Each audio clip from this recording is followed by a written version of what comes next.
Hi guys, welcome to my first ever video. For this first one I wanted to do a game that I absolutely love at the moment and back and forth as usual, which is RimWorld. If you've never played RimWorld, it is pretty cool if you like this sort of genre. It's a bit sort of prison architect and sort of like a Minecrafty sort of thing. It's really good if you like colony management and stuff like that. So when you start the game, I mean, I've had this game for a couple of years now. Before it was on Steam, paid full price for it, and I just thought I'll follow this because it looks like my kind of thing, and it really hasn't disappointed. It's been really good to follow it along. It's had a lot of changes over the last year and a half or so, and a lot of things that have made it so much better, and changed it into a much more varied experience as well playing it. So when you first start playing the game, you get to pick a scenario, so you can have the crash landed, which is like your normal scenario. You can be a lost tribe, so 5 lost tribes people, or you can be a rich explorer.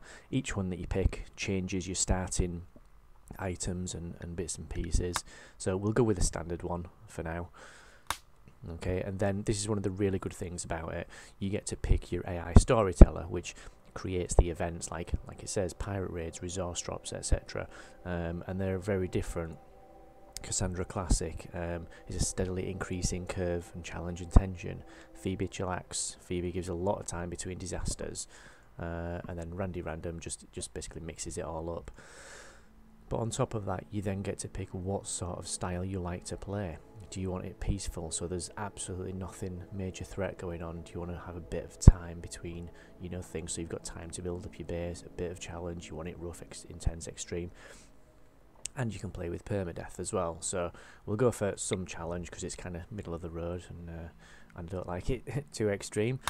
So you do that. You can pick your own seed, or you can create your own thing. You can randomize it. You can change things like rainfall and temperature, which will then change how your plants grow and stuff outside as well, because you need to grow food to eat food.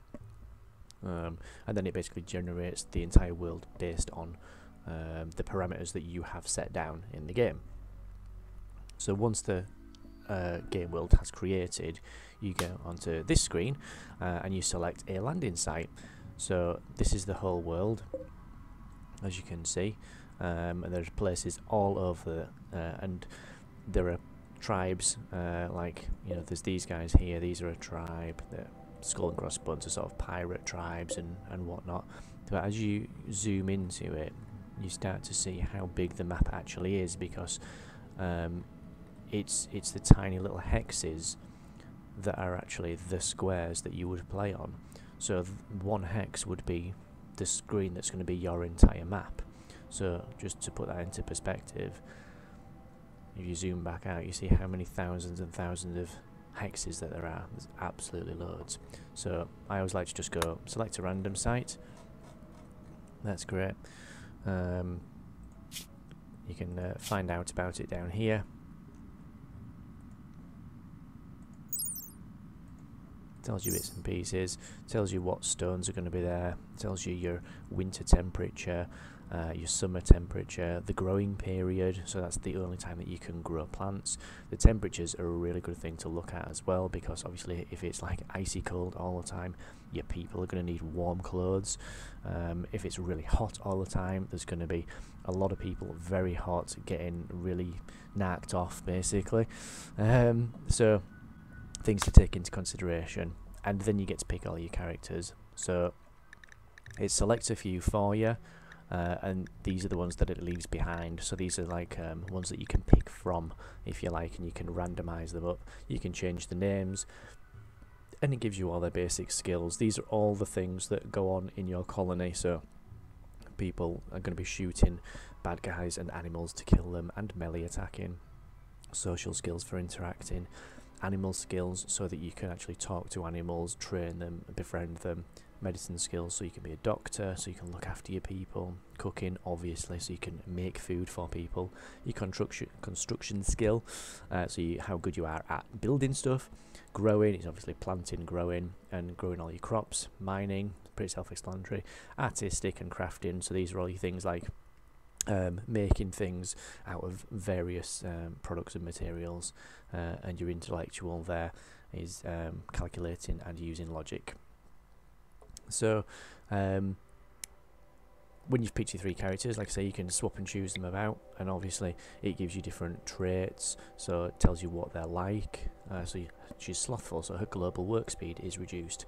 They've got some old wounds and bits and pieces. They have relationships with other people sometimes, which may impact how they go on in the game.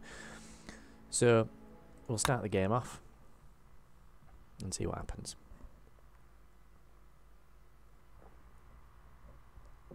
So 3 of you awake in your cryosleep sarcophagi to the sound of sirens and ripping metal. You barely escape the pods before the ship is torn apart. Sometime later, you land on this unknown RimWorld. As pieces of the shredded starship fall around you, you start making plans to survive. So this is it. You've basically crash landed. And this is where you are. So this is your map. Lots and lots and lots and lots of places to explore. Have a good look at your surroundings. And one of the first things is you've got to look at where stuff is. You've got a big marshy area here. These are your 3 people.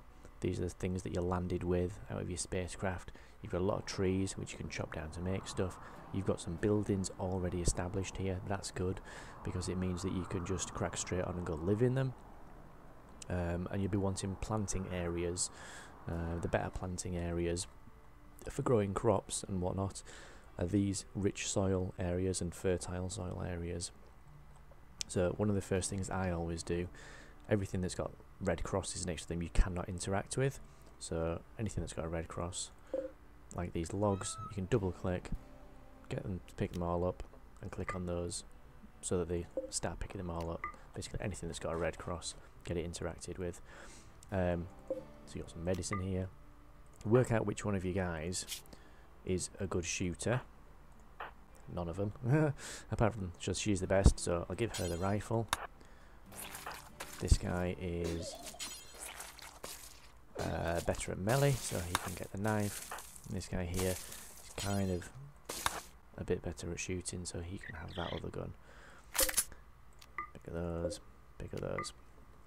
So they've all kind of got a weapon, should they need it. Some other things down here, some steel, which you need lots of for various different things. And then you kind of get building, so this is everything that's going on. If you look at your architect, there's so much to go on in this game, because your architect brings up your main menu for everything. You can give people all your orders to do various different things. You can build structures. It seems limited, it's really not. All your furniture that you can build, security items, flooring, when you can start to build your ship once you've developed it. You can sort out new zones and areas, so stockpiles, growing zones, your home area, so that's the areas that the people work around in. Items for power, miscellaneous items, items for joy, so things that bring you happiness, and obviously temperature related items. And then you've got a work schedule, so you can tell, for example, Erica is set to do all of those things. Now you can have her do absolutely everything if you want, or you can have her do minimal things. The things that it sets you off with, the things that are in these highlighted boxes, are the things that she is better at. And it is worth pointing out that it is counterproductive to get everybody to do everything, because they do these in order, so they will always firefight first, and then there will be a patient, and then there will be a doctor, and then they'll have bed rest, and then they will flick switches, and then there will be a warden, so they look after prisoners, and then they will look after animals, and then they will cook, and then they will hunt, and then they will construct, and so on and so on and so on. So if you want everybody to do research, which is this last thing here, everybody will do absolutely everything else that is available for them to do before they do any research. So it's worth pointing out, obviously, the larger your colony gets, you can sort of settle on 1 or 2 people to do certain things. So you might only have 1 or 2 people just doing construction, just growing, just mining. Early on, everybody kind of mucks in and does everything else. As you can see here as well, we've started with absolutely nobody who can cook. Their skill is 1, their skill is 1, their skill is 2. So they're the best cooker, but it's still absolutely rubbish. But so there's your work schedules, and you can prioritize them however you want as well. If you click on this, you can then set the priorities. So you can set this to priority 1. It means that they will now run to priority on any of the jobs that you give them.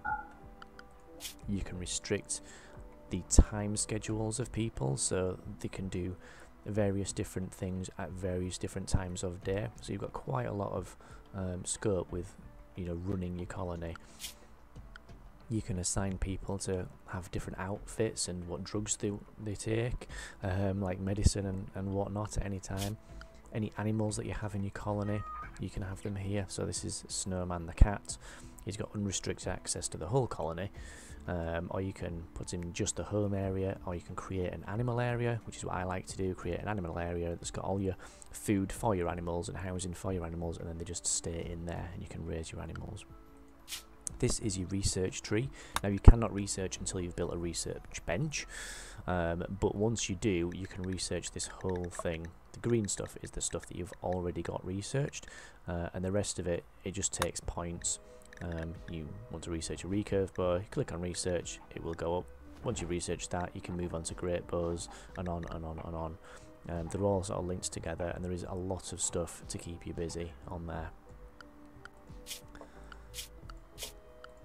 World, you can go look into your world screen, so you can have a look around the map, because you can actually create caravans and then go travelling around the map. So things happen within the game, which means that you can just go off into different areas off your map, and then go elsewhere and search about for various different things.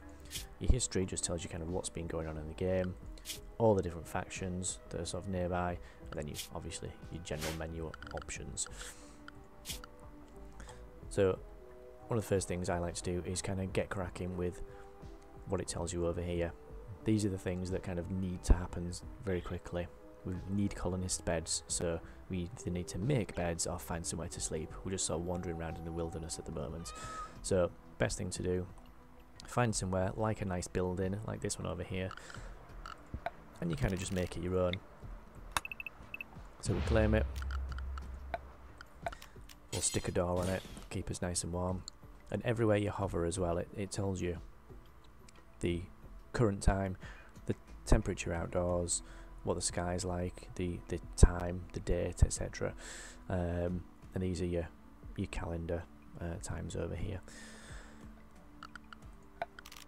So you start, you make a couple of beds for people. There's 3 colonists, let's make 3 beds.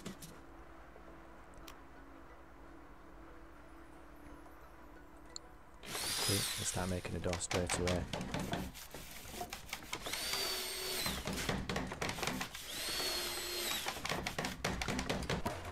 There's only Erica as well that's constructing, because if you notice, Erica's the only one that's set to construct. Now we can click on Jack Boot as well, and they'll join in. Zamora won't. And once they've constructed, they will start roofing the area as well. You can see over here, it will say whether it's roofed or unroofed. And unroofed sections get rained on. They are basically open to the elements. Roofed sections don't. But yeah, so then as you go along, you just start to create more stuff to yourself and build up a working colony. So we're going to need some power.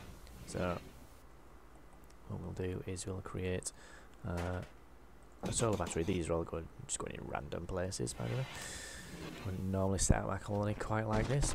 Put some solar panels down, and we'll have a power conduit running across, and we'll put a battery down to store the power from there. Now your batteries have got to be placed inside, because if they're not, they get rained on, they will explode, and it's not good for anybody. We'll put a light in there. And we'll put a nutrient paste dispenser in here as well.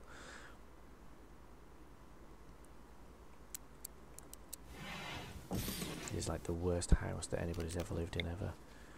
These poor guys. We'll put a little hopper there to put food in. But they will just crack on and do everything that you've asked them to do. They'll build the beds, they'll build the solar panel. Everything takes resources, like it says here. It still needs steel and components. The steel was all this stuff that we had down here. There's some components here. We will get it. And one of the first things that you really need to do is to create some stockpile zones. So like to keep all your stuff in. The good thing about that is that you can then click on it and pick absolutely everything that you do or don't want to keep in those zones, which is good. Because then you can keep food in a zone, you can keep weapons in one, and this, that and the other. And there's a really good dumping stockpile. So you create that there, and it is set up generically for rotten food, chunks, which is all this crap, corpses and stuff like that. Basically everything that you do not want will go into there. Look, this guy's already moving something across. There we go, just dumping it in the dumping stockpile. And then you get growing zones. So let's grow some food. A couple of different little plots here. Not the best areas, but just to show you. Click on it, it's already set for potatoes on that one. This one, let's change it up. You can pick from all these things. Now all these ones down the bottom are all different types of tree. All the other ones are various different things to help you. So you've got rice, potatoes, corn, strawberries. They're all obviously for food. Heel root, which is like your natural medicine. Cotton for the making clothes out of. Hay grass for your animals. And you've got hops for making beer. A smoke leaf and psychoid plant for creating drugs and various different things. So I always like to have a bit of variety. Some rice, some corn, some potatoes. I don't think we can make strawberries yet. Oh no, somebody does have a growing skill of more than 5. Oh yeah, they've got 9, so that's good. Somebody's a really good grower.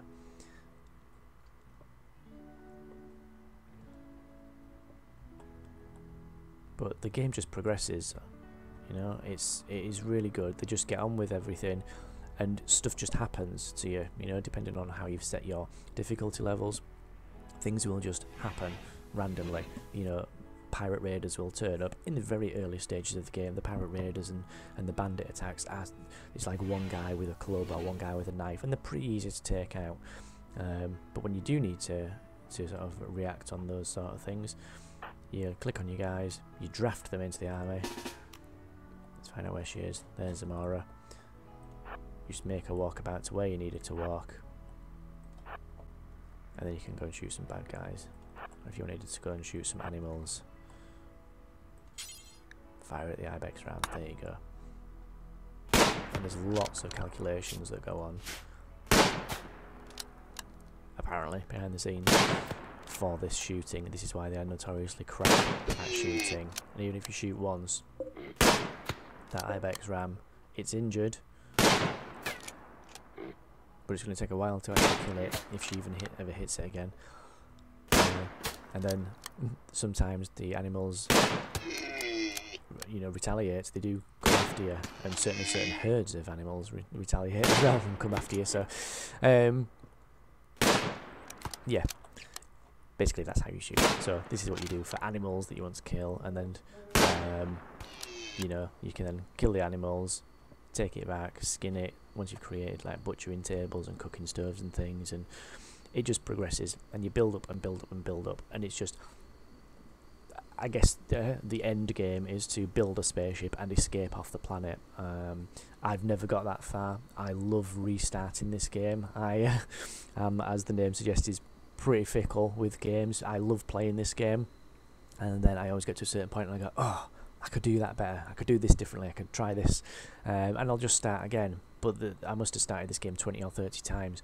But I just love it because it's so different every time. Every biome is different, every piece of terrain is different, every map square is different, and there's different attributes in each one. All the people are different and interact with each other in a sort of a different way. And it's just, the replayability of it is absolutely fantastic. I am going to plan to do like a let's play of this one, I think, and maybe start from scratch. So who knows, that might be my next thing that I do. But I'll leave it there for now. Not really a review, but my quick guide to RimWorld, very quick that it was, is there. If you like this type of game, like I say, it's sort of like a Stone Hearth and a Dwarf Fortress and a Minecrafty sort of thing, all kind of smushed into one. It's good. It is really, really good fun, and it is what you want it to be. You can make your own game here, and kind of live out a life and build a colony. It is really, really very in depth. There's a lot of effort gone into this game, and it's still changing. So thanks very much. If you want to see more, let me know in the comments. Like I say, it's my first video, so let me know what you think, and subscribe away and hit the like button. Thanks very much.